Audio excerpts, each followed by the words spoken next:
एक बार फिर लाल बिहारी मृतक दागी के द्वारा मृतक संघ के तत्वावधान में चुनाव लड़ने की तैयारी चल रही है।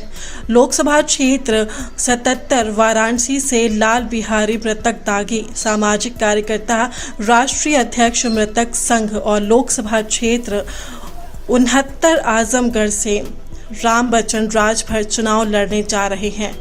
बताते चले कि लाल बिहारी मृतक को जिंदा रहते हुए भी कागजों में मृत घोषित कर दिया गया।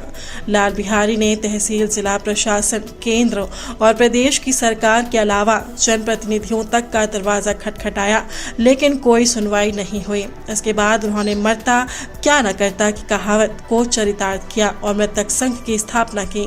संघ के राष्ट्रीय अध्यक्ष लाल बिहारी मृतक ने बताया कि मृत घोषित लोगों के मौलिक अधिकारों की पहचान के लिए 3 बार लोकसभा चुनाव और 3 बार विधानसभा चुनाव लड़े।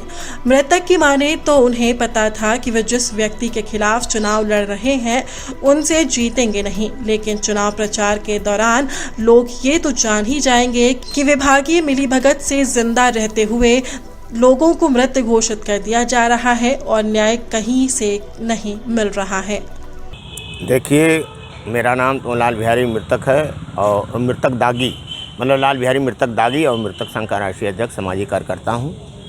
और मैं तो आप जान ही रहे हैं कि 18 साल मृतक रहा। 40 साल के बाद मुझे ज़मीन वापस हुई, लेकिन न्याय नहीं मिला। हमारे तरफ से कई हज़ार लोग हैं जो पीड़ित हैं। तो मैं मृतक संघ के तत्वाधान में मैं स्वयं वाराणसी से चुनाव लड़ने जा रहा हूँ और सदर आजमगढ़ से राम बच्चन राजभर हैं, वो भी चुनाव लड़ेंगे, क्योंकि वो भी 35 वर्ष 36 वर्ष से ज़मीन से पीड़ित हैं।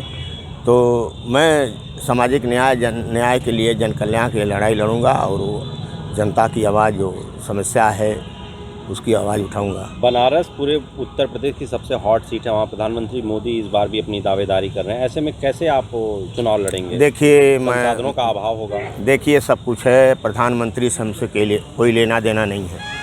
मतदाताओं के बीच में जाना है, मतदाताओं से भीख मांगना है, मतदान की भीख मांगना है।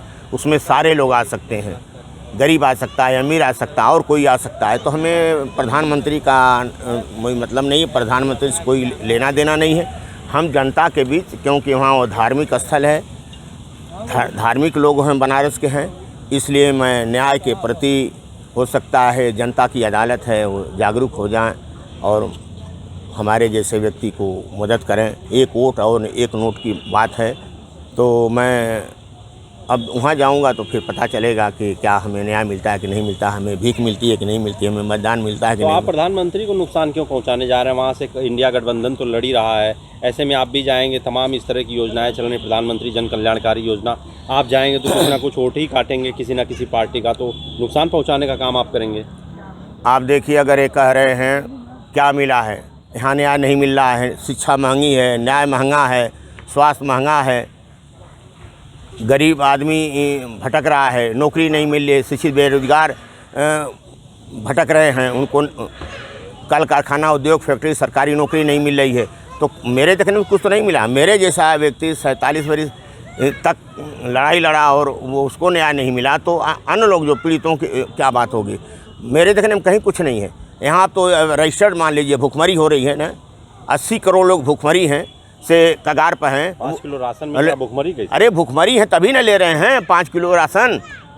अगर भुखमरी नहीं होता तो क्यों लेते राशन? जिसका पेट भरेगा क्यों 5 किलो खातिर लाइन लगाएगा? और देखिए, वो आतंक जो फैला हुआ, पशुओं का आतंक फसलें में चल रही हैं। किसान निधि वही आदमी ले रहा है ना जो मतलब बेसहारा है, 6000 रुपया सालीना पा रहा है और उससे कई गुना उसका नुकसान हो जा रहा है। तो देखिए, वो गुमराह किया जा रहा है, उससे हमसे लेना देना नहीं। हम जनता के बीच में जाएंगे न्याय के लिए।